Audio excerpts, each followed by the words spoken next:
And I just want to say hello to everyone to start with, and welcome to today's webinar.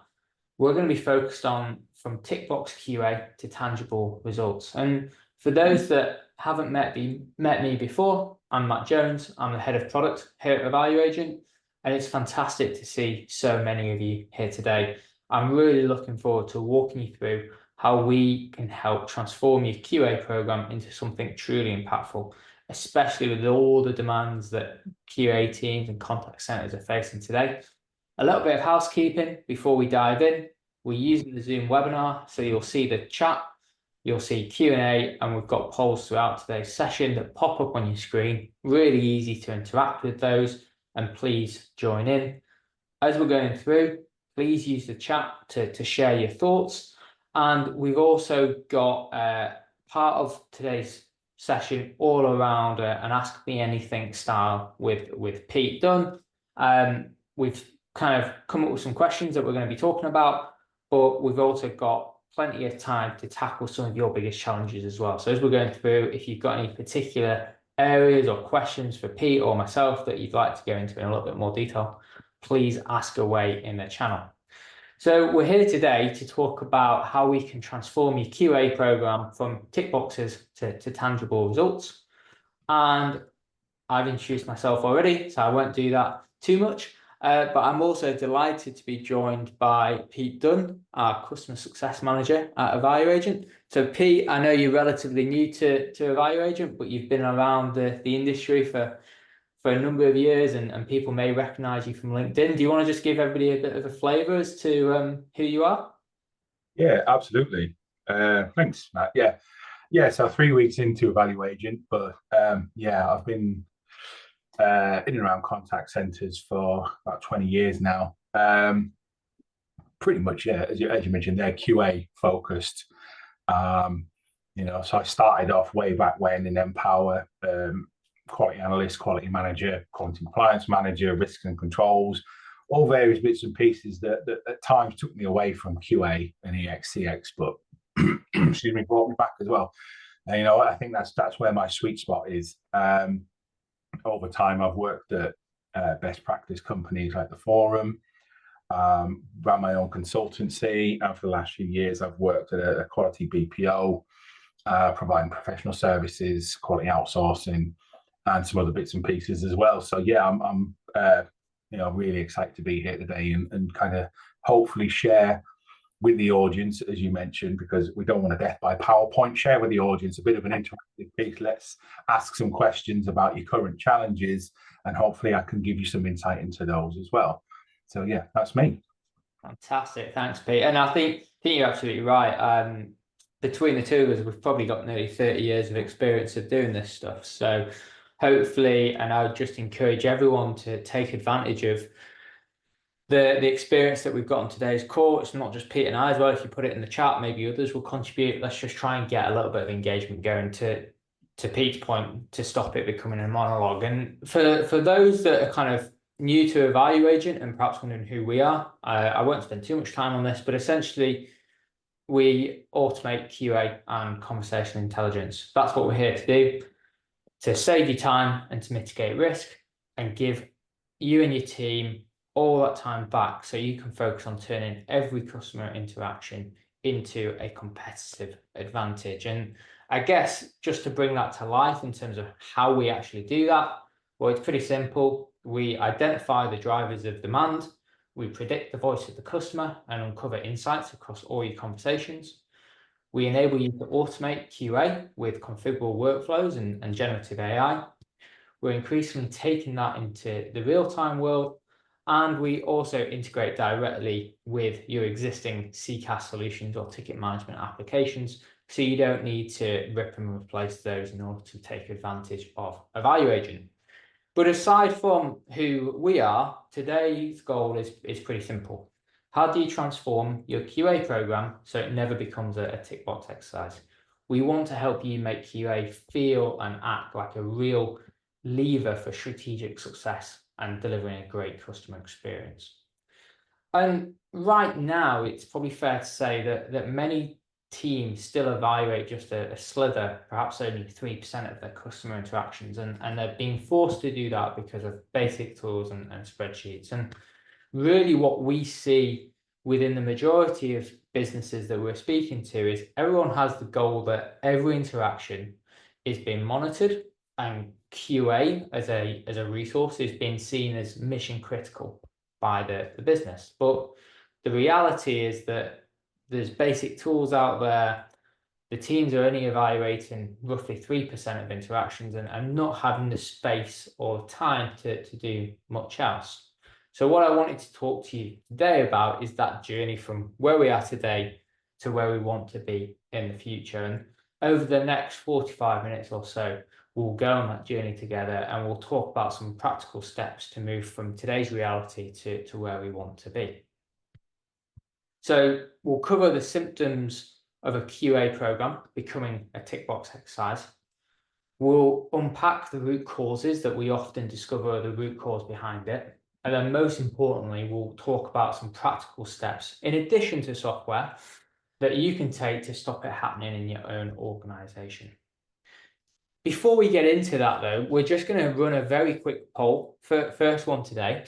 And this is all about understanding how far along are you on your QA journey today. So I think this should pop up on the screen now, and as if by magic it has. That's brilliant. So we'll give everybody a moment or two to select the option that best reflects the reality of where you are today. Don't hold back. It's all anonymous, so don't worry too much about admitting where you are if you're a little bit uncomfortable doing so. Couple of options: no QA takes place today. QA happens, but it's on a spreadsheet.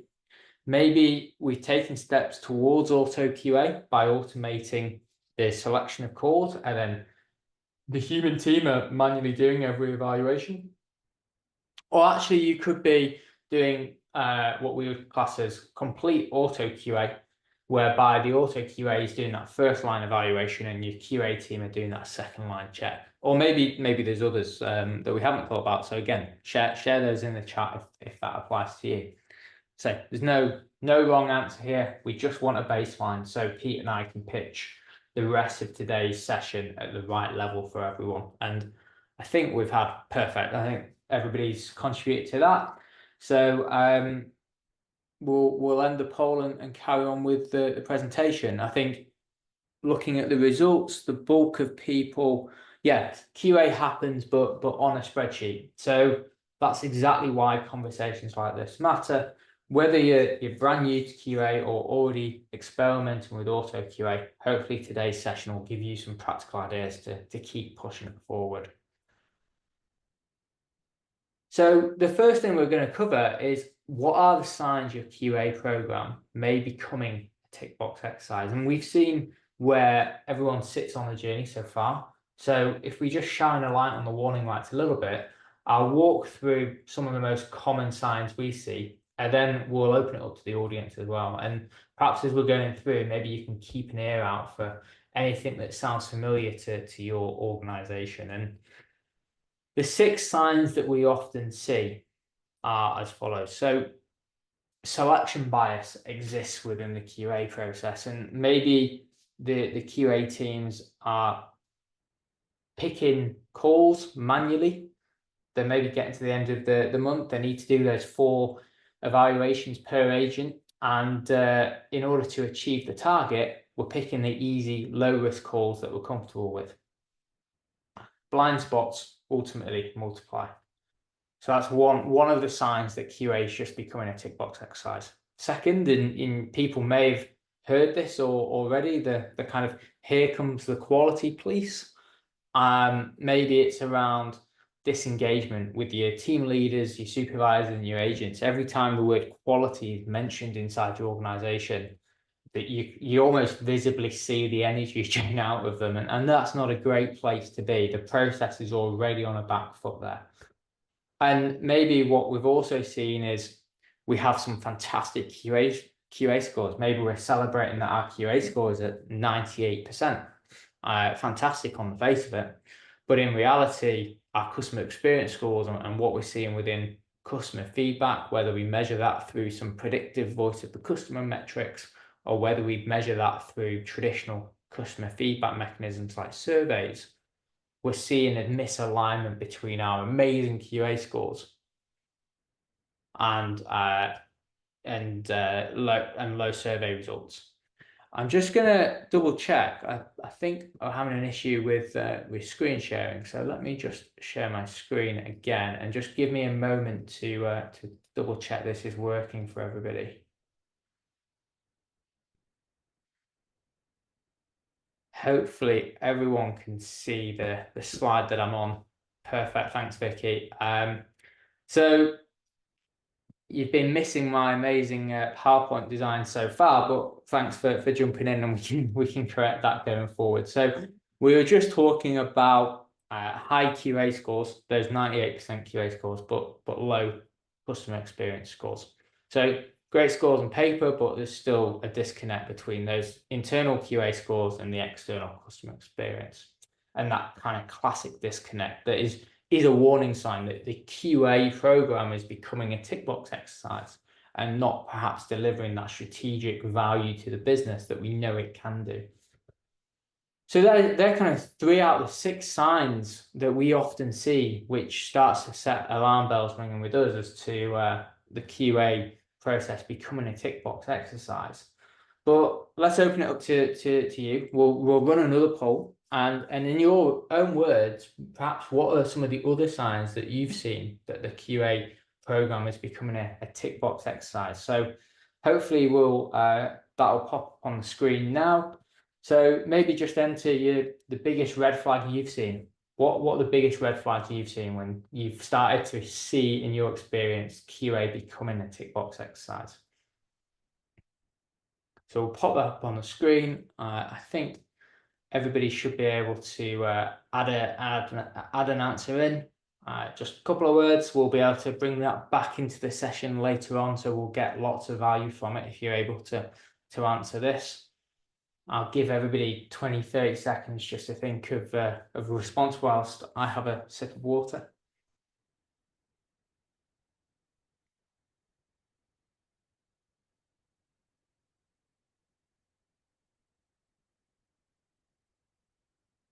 Fantastic. Okay, so I'll end the poll now.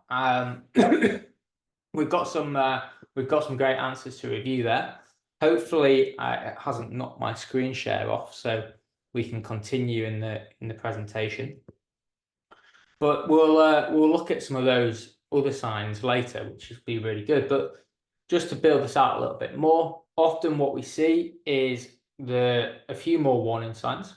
First is we're doing lots of evaluations in the business. We're doing whatever we've agreed with the business is adequate amount of evaluations, but what we're not seeing is those evaluation results used for coaching, right? So we're doing lots of data generation, but we're not actually using that data to drive any behavioral change through effective feedback and coaching. Or perhaps what we are seeing is, whilst we're doing that coaching and we're driving a good balance there, perhaps the coaching is inconsistent, not necessarily just in the volume, but perhaps every team leader has a very different playbook as to how they do coaching. And whilst it's great to get personality into coaching, and there's not a one-size-fits-all approach to coaching, what you do want to do is ensure that there's consistency in that to avoid every coaching session just disengaging agents or becoming a tick box exercise for the team leader, because they don't actually know how to utilize all that hard work that you're putting in to generate that insight.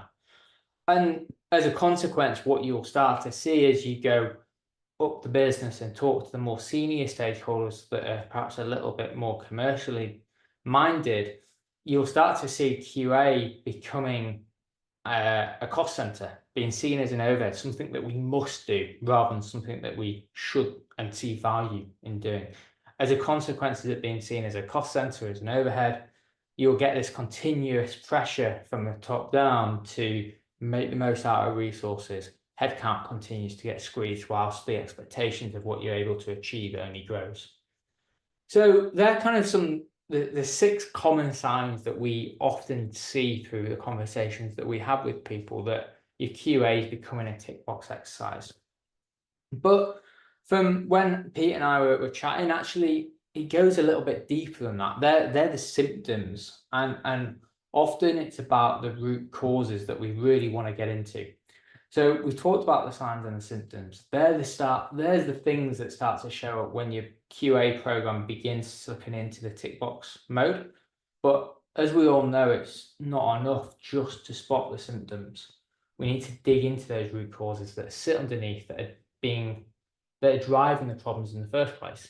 And from our experience, there's kind of 4 main buckets. First can sometimes be a lack of motivation, but let's be honest, everybody's here today, so you're giving up your time because you care about doing these things well. Second, it can sometimes be a lack of clarity, but again, most teams that we're working with have a pretty good sense, going back to an earlier slide about the journey, as to where they are now and where they want to get to. So where things start to fall down is really the next two. It's a lack of time. So people on this call are probably firefighting quite a lot. They're probably under a significant amount of pressure, feeling as though there's not enough time in the day with themselves or their teams. And the BAU is really difficult just to keep the lights on. There's no space to step back and think strategically about how I want to take my QA into the future. And also a lack of consistency. We talked about coaching there, shows up throughout the QA journey, whether that's a lack of consistency in terms of how conversations are selected for review, how that scoring is done in terms of evaluators scoring things very differently from one another and not having any calibration in place. The consequence of how feedback is delivered inconsistently, and then finally taking that through to team leaders coaching differently and trying to work with agents differently. That lack of consistency is really obvious when you get into the root cause. So it's these last 2 symptoms, these last 2 root causes that we're going to focus on addressing today, and we're going to be chatting about later, because what we know is when we address the root cause, the symptoms start to fade away on their own as well.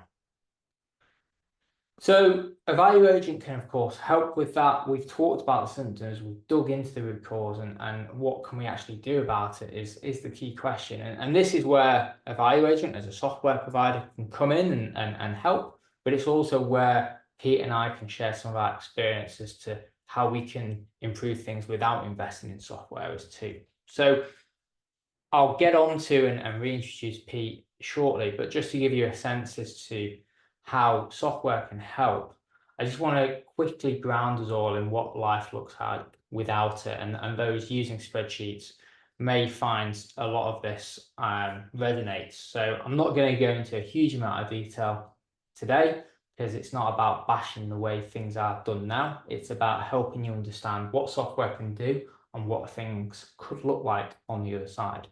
But broadly speaking, without software, evaluators are often bogged down in the manual selection of calls, limited capacity when it comes to scoring, and often it avoids it leads to burnout within evaluators.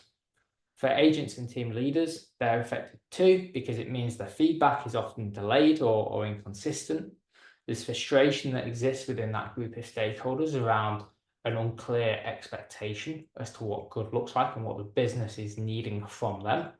And with limited reward and recognition, they often feel unrewarded.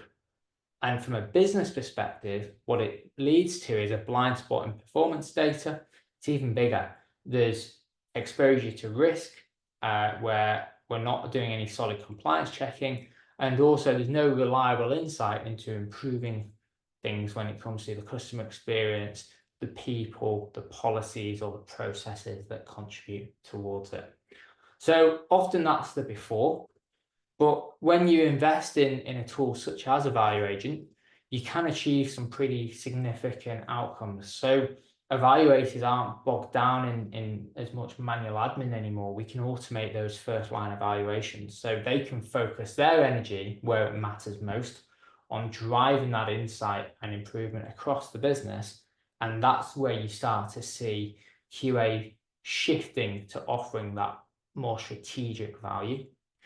For agents and team leaders, it means they get timely and consistent feedback, and that has a knock-on effect. You start to see stronger engagement with QA. They start to understand what their expectations is, and they get a real understanding of the purpose and value of QA. So it moves it from becoming a tick box exercise and process to one that is seen by that really important group of stakeholders as something that helps them get better at what they do. And from a business perspective, it's a real game changer too, because the business gets oversight on every conversation. You get statistically significant reporting into rep performance and actionable insights that tell you how to make the customer experience better, not just what went wrong from a process or policy perspective. And that's where you can start to see quality assurance moving from that compliance tick box exercise to a genuine competitive advantage for your business. So we talked about kind of what it can look like without a value agent and then with a value agent. But if you spent more than 5 minutes with anyone at a value agent, you'll know we're pretty passionate about delivering those outcomes and talking about what we can do. But it's important to recognize it's not just me saying that, it's two.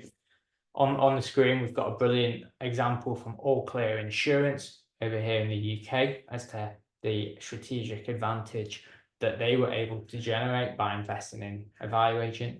So they've not only been able to increase the amount of evaluations that have been completed, but also they've started to tie that back to actual business impact in terms of an uplift in sales conversion and an uplift in written business as well.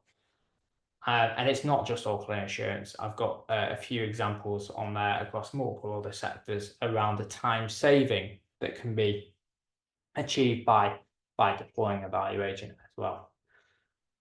So if we just look back a little bit at those root causes, lack of motivation, lack of clarity, lack of time, lack of consistency, what we're able to achieve is we're able to actually resolve those root causes because of everything we've just walked through. The automation, the consistency, the feedback loops, the business insight, that's what starts to tackle these root causes in addition to those symptoms. Because as we know, it wasn't the motivation that was missing, it was that the people were time starved and the process was inconsistent. And what the software does a great job at doing is it giving you that time back and bringing that consistency into the process. Because when you solve those two things, that's when QA stops being that tick box exercise and starts being a real asset to your business. Now, having lived and breathed these pains ourselves over years, we know it's not just about the software though. The right tools give you the time back and the consistency, but we know from our experience, the real transformation only happens when you bring in the human element, the change management, you get the team buying and making sure people feel part of that journey. So with that, I'm delighted to reintroduce Pete. So Pete, if you're able to come back on camera. Pete, as Pete mentioned, he's one of the customer success managers here at Value Agent, and we're going to do a session today on him sharing some of his experience over the years across a couple of topics, but also as we're going through it, to an earlier point, please do interact with the chat, with the Q&A, and I'll play host as Pete shares his expertise, and we'll try and keep this as interactive as possible. But Pete, I know when you and I were chatting ahead of today, one of the things that we wanted to talk about is how do you actually improve the perception of QA teams inside businesses? Start there, perhaps. Absolutely, it's a big question. It's a chunky one. It's an enduring challenge that we've seen. You know, I saw it when I first started in the QA space, as I mentioned, pretty much 20 years ago. Is the perception of the QA team has classically been that, you know, the business police, the sales prevention police, the department that sits out the way and finds fault. but it finds fault with that small volume of interactions you have with your customers. It finds fault and it's nitpicky and it's punitive. Quite often, it might also have that ongoing impact of, I need my QA score to be above a number so I get my bonus, right? Or I get the incentive, or I get the ice cream on the hot afternoon, whatever it might be. Sometimes QA has kind of been the thing that's been pointed at as this is why it didn't happen. And thankfully, we have, I think in the main moved on from that. But the reality is that QA perception, what I like to call a QA victim, is a bit of a two-way street of operations and QA teams not necessarily aligning.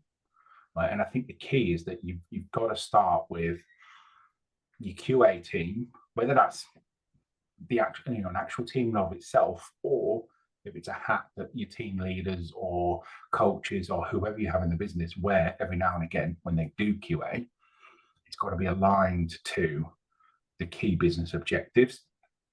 So from the top line, you've almost got to say, if this company wants to be the number one for advertising or the number one fintech challenger, then okay, so how does the QA team as a support function balance that goal against risk profile, regulatory requirements, coaching and development? And quite often you can improve the perception by kind of pushing back on some of those things and saying, actually, this QA is not going to do that. Our team's not going to be auditing risk because it's about coaching and development, and the business has to find a different way to approach it. Or it can be, yes, we're everything, but you have to communicate that. So aligning your communication to where the business is focused and what's important is kind of that key next step. What's the business looking at? What's important strategically? What does that look like in terms of how you support it and align to it? And how do you communicate that? I think that's the key next step. You could be the best QA function in going, right? But if no one's looking at your reports, if no one's looking at the insights you're generating, if no one's using the data that you're providing as an output to coach and develop people, then you are a cost function at that point in time. And that is very much an area that you can work on again to improve the perception of the QA team. Is we're not a cost function, we're a value add function. That's really interesting, Pete, because I think you make a really good point there around discussing things in the language that senior stakeholders use, right? So objectives, showing how QA is contributing to those objectives, showing that you understand what those objectives are, or challenging where the objectives are quite unclear. That only adds value, right? By the sounds of it. Oh, sorry, I think I had a bit of.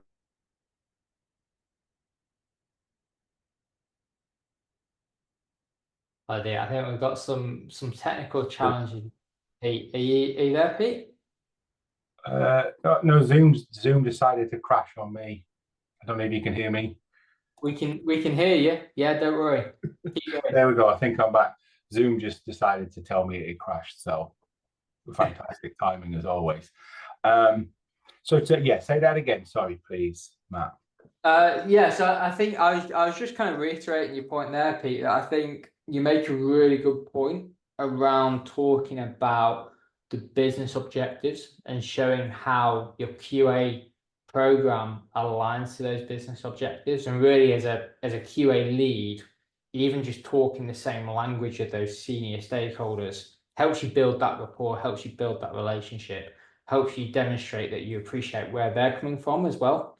And I guess just tighten that bond between the two, right? That's really important. Yeah, absolutely. Yeah, the communicate.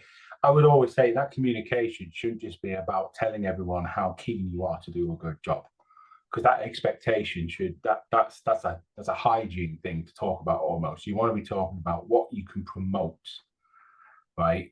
As a function, as individuals within that function, as people who are involved in QA activity.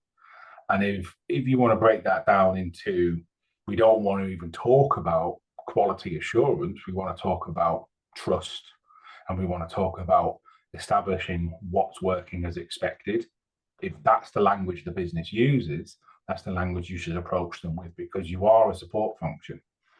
And from our perspective, right, we say with our customers, if customer A calls it a dispute, customer B calls it a challenge, customer C calls it a resolution question. There's a million and one different ways where we can see a thing is labeled a different way. But if we talk A instead of B with C, then that creates cognitive dissonance, right? We create more load for people's brains, and we're already super busy.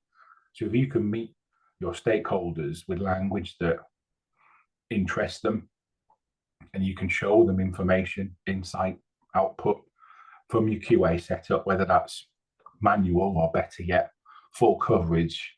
So you're not arguing about have you done enough to be statistically relevant. You're talking about these are the kind of things that are causing pain for our customers, for our business, for our employees. And you can show them in their language what that means.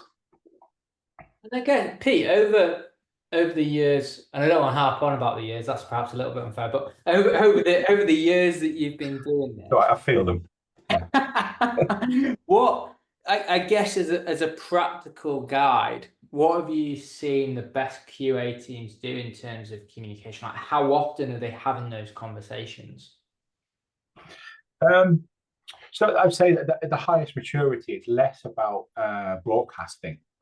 So that's I generally say that's where you need to start. If you're not setting your stall out as a QA function, you know who you are, what you do, why you do it, what outcomes that delivers, then you really need to start doing that. But that's the fundamentals. High maturity is where it's less push and more pull. The business is always looking for more insight. The business is always challenging because they're really engaged in that process. So they've got their own dashboards, they've got their own access to all of the platform options. They're the ones throwing ideas to the QA team, in terms of what about this? Could we check that? Can you deep dive this, that, or the other? Because they fully understand the value of the function. So it then becomes it's less of a kind of a parent-child relationship, and it's that adult to adult where success measures are collaborated on, outcomes are collaborated on, and that people don't think that QA own QA and recognize and realize the value of QA as a support function, in the sense that they're just there to uphold the behaviors and standards and requirements of the business. And actually, I, as an individual, right down to advisor level, could use them. So high level, it's that advisors can proactively ask QA to QA different parts of their interactions. And the communications there is, I don't want a QA score necessarily. I want a CSAT score, or I want a behavior score. Or if I'm in sales, I want a score that drills right down into what are the best words for me to use to convert these types of customers. And QA is responsive to that. So that communication is then, it's a cycle of beneficial ask and receive between multiple different functions.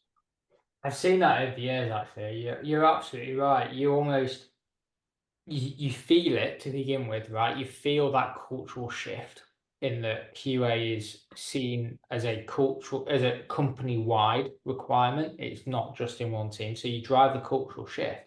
And then as a consequence of that cultural shift, to your point, you start to get agents almost asking to be QA'd, right? Because they see the value, they understand, oh, actually, if I get more feedback over here from this team, it increases my sales conversion, which ultimately increases the bonus I get. They understand what's in it for them. That's absolutely. what absolutely.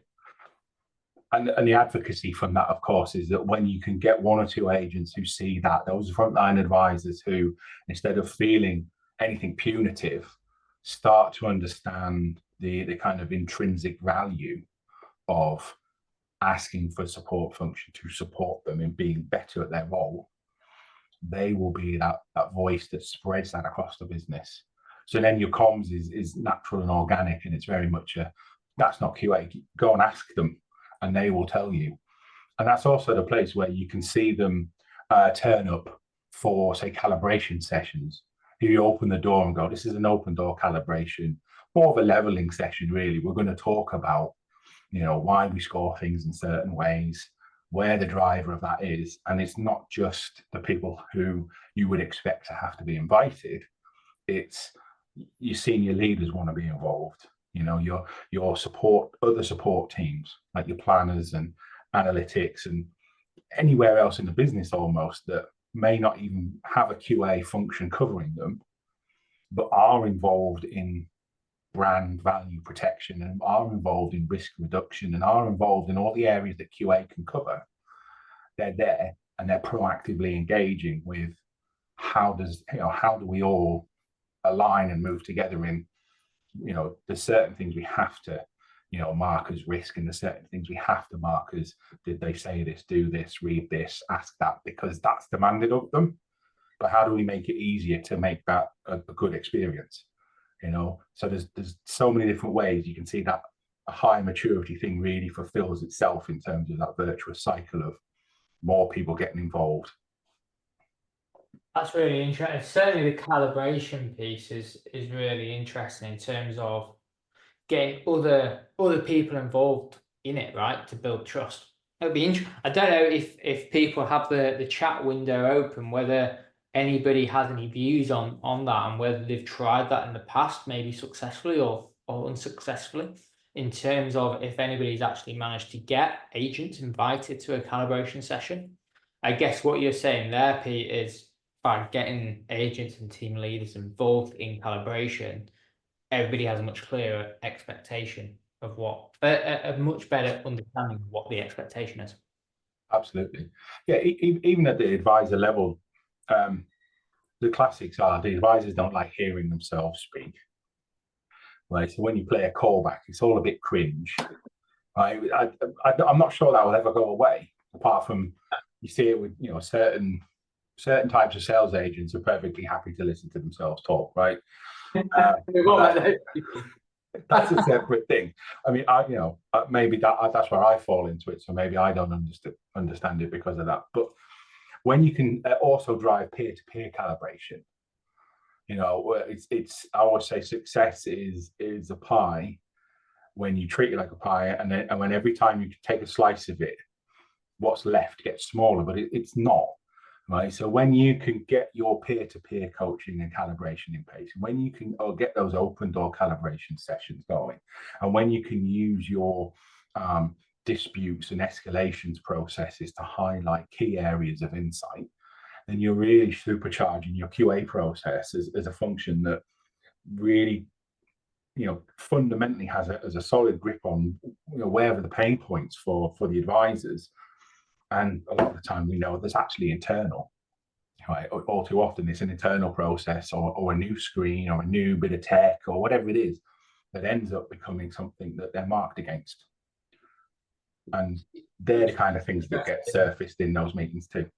Yeah, it's really interesting, Pete, because Tyler's just come on the chat a moment ago and talked about how they invite frontline managers to fortnightly calibration sessions. And one interesting observation that Tyler and team have made is that often the frontline managers score their agents lower than the assessors, almost harsher on what those expectations are. You seen that as well?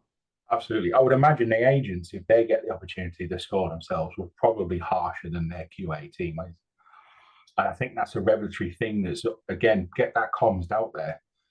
When we've scored everyone against these standards, you won't be surprised to hear that it might be the team leader at the start of the month is scoring down. At the end of the month, when they're short on time, if they don't necessarily see the value, they're going to be a lot more lenient. It might not even be a conscious thing, but that's the value of calibration as well, right? Is that you can get people in there and, no, actually the agents score themselves really badly. They're really harsh on the things they say, but they still also have that expectation that the QA team are out to get them. So there's a really good way of reframing the perception of QA and saying, well, actually, you scored yourself down compared to how we would score you on that interaction. So maybe let's talk about where the disconnect is. And same with Tyler and the FLMs. first line, front line managers. I'm not sure what the three-letter acronym is there, Tyler, but if they're consistently scoring lower, then you can kind of take two things from that. One, they are harsher, but two, if they're consistent, it's all good. Cheers, Tyler. Those frontline managers, if they're consistently scoring lower, is it that their operational expectation should be the new normal and your QA should then move to that? But the comms would then still have to be for reframing perception of QA is that new standard has been set by your frontline managers, not QA team. They need to own the message. That's such a good point, Pete. That is such a good point in terms of actually the frontline teams understanding what the customers expect and the standards that they hold themselves to is so interesting to use that as the basis for evolving your scorecard over time. I guess in terms of improving perceptions, and we've talked about that an awful lot, which is really interesting. One of the other challenges that people have is economically everybody's under pressure, right? Businesses are under more budgetary pressures than ever. Everybody's looking for efficiencies, ways to stream, etc. How have you seen people extract more value from existing systems, processes that they've got already in the business? Do you want to just share a little bit about that? Because it's not about saying I absolutely need this brand new whiz bang tech straight away, right? It's about trying to extract as much value as possible. Absolutely. I think if I think back to the poll that we saw earlier, which is kind of the main, the second step up in terms of maturity, as we saw, was essentially we're using Excel, right, or equivalent of. So even being able to find, and I would say get off Excel as soon as possible. I've done it myself a million times. Some of the brands I've worked with have been on Excel, and it baffles me because it's great, but it very quickly becomes a huge burden in that space because you spend more time fixing scorecards and seeing where that evaluation's gone because it's not gone where it's supposed to, and the admin time becomes ridiculous. A lot of the time, if you can just go agnostic of system, what's in our scorecard and why are we scoring it? Who put that in there? Why is it still in there? Does it matter? Really going back to that, the absolute basics of actually this entire section's from the marketing team from 2 campaigns ago, but we thought it was still useful to get some of the insight. But that's an extra 10 minutes, that we're asking. This is from procurement when we went through that IT change 2 years ago, but we thought it was interesting. And actually, sometimes it is just taking the red pen to the list, crossing things out and going, this is what really matters. I was just going to say it'd be interesting I'm going to ask you a question in a minute and get your view on it. But for everybody else in the chat, perhaps just reference how many line items you've got in your scorecard, or better question. What's the most amount of line items you've seen in a scorecard? That's a better question to ask. Pop that in the channel. I'll ask Pete for his view in a second. But you were talking there, Pete, about, I guess, streamlining the scorecard to make sure you're only measuring what matters, right? Absolutely, yeah. Is it critical to quality, or has it just found its way into the scorecard? Is it for a workaround that no longer exists because your system's happy path is now working, and it's not a consistent workaround? Has the regulations changed so actually there isn't as much verbatim commentary required? Can we offer them direct debit online without reading the direct debit guarantee? So do we need that line? It's almost challenging each line as you go. And the same with your processes. Do we follow the processes? Do we have processes in the first place? I think is a good question to start with, right? Because sometimes people have them and they don't read them. They're all written up nice and fancy in LWP documents, and they're sat on a shelf somewhere, and they don't get looked at and they don't get followed. And if they do, then there's so many workarounds that QA spend half the time going, oh, is that a new workaround, existing workaround? How do we score that? So there's a lot of back and forth around admin again.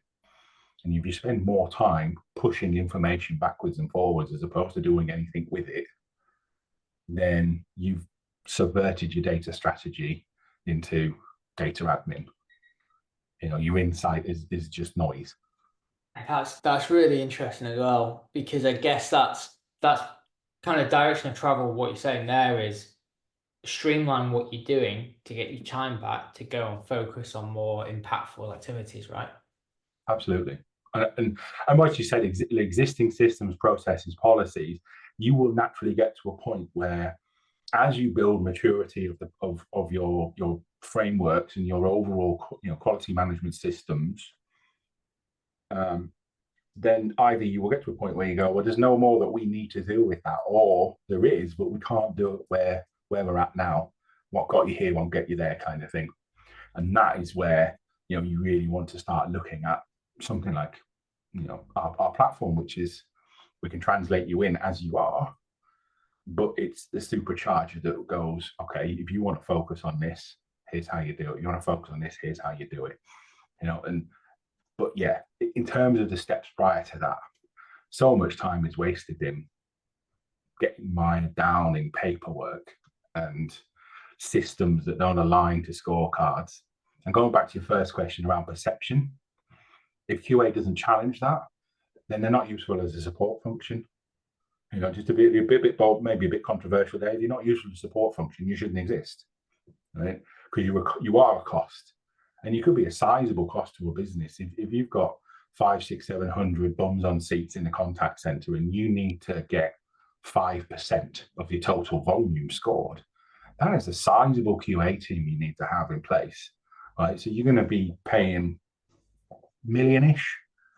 You don't want to be spending that kind of money for the smallest possible volume that that you need from an audit perspective. You want to be able to go, we can save 200, 250K from that by doing these things. There's the software paid for. And it comes back to it. I promise I asked this question. What's the biggest number of biggest number of line items you've seen on a scorecard? I mean, me personally, I would say I built scorecards way back when, which had over 200 line items. Wow. Okay. Yeah. And it was manual as well. But that was, it was so way back when, there was very little analytics support. And so it was always, you've got to listen and you've got to pay attention to multiple calls, read multiple, because it was just about early journey assurance for a complaint, right? And essentially it was every single touch point along that customer kind of storyboard from issue to resolution needed QA. So it went into a single sheet and it had 200 and odd line items. And it was brutal, but at the same time, it was like, you'd get maybe 3 a day done. Wow. So of course, from that perspective, if you turn around and gone, we can automate that much of these 200 line items, think about how much more you're going to get done.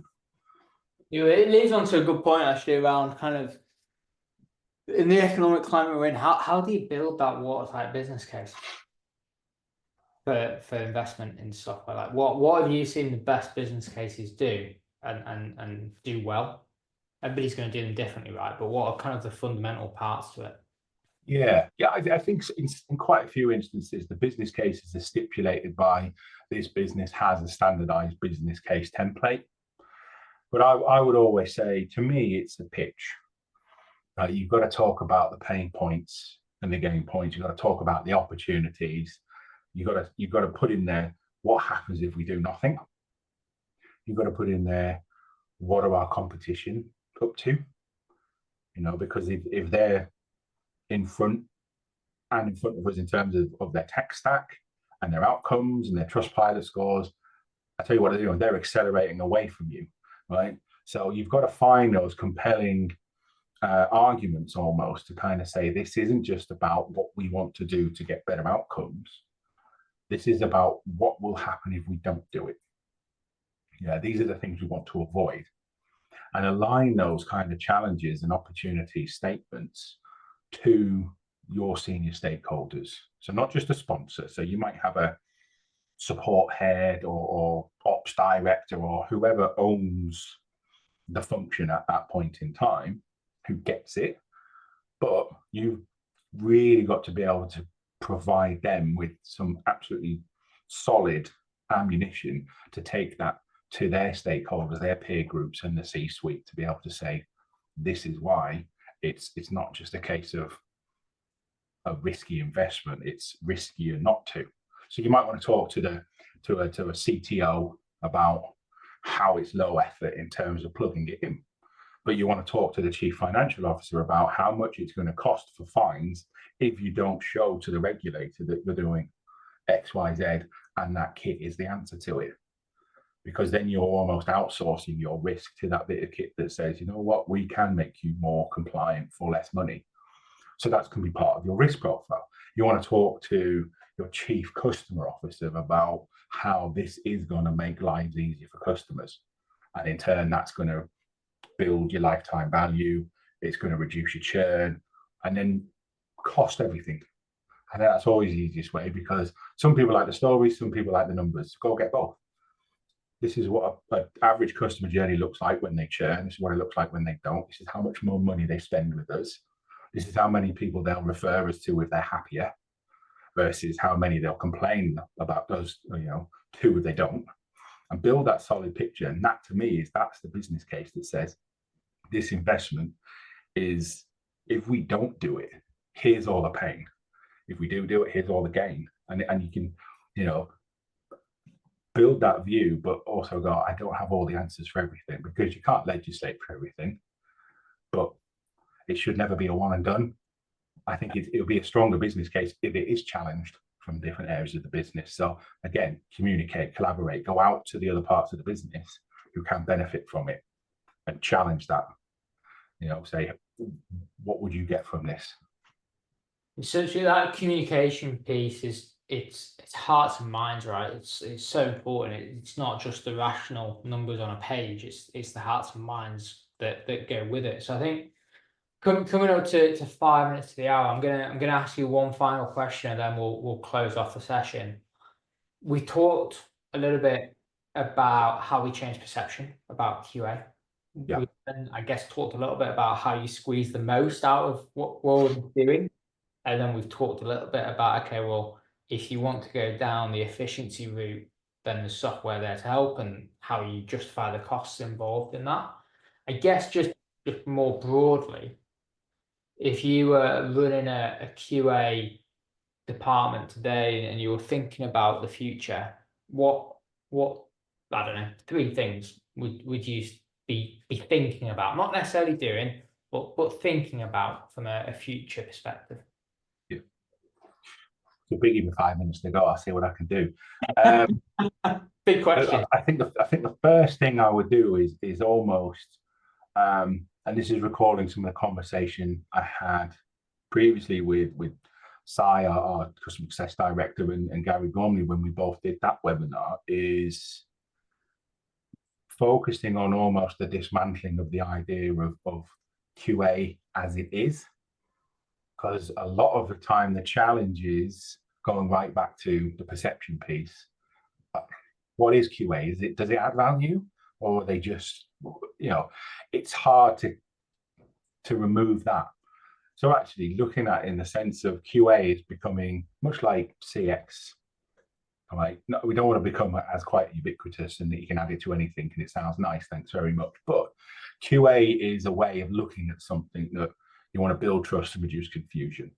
So whatever you're QAing and whatever that process looks like, it should exist across the business.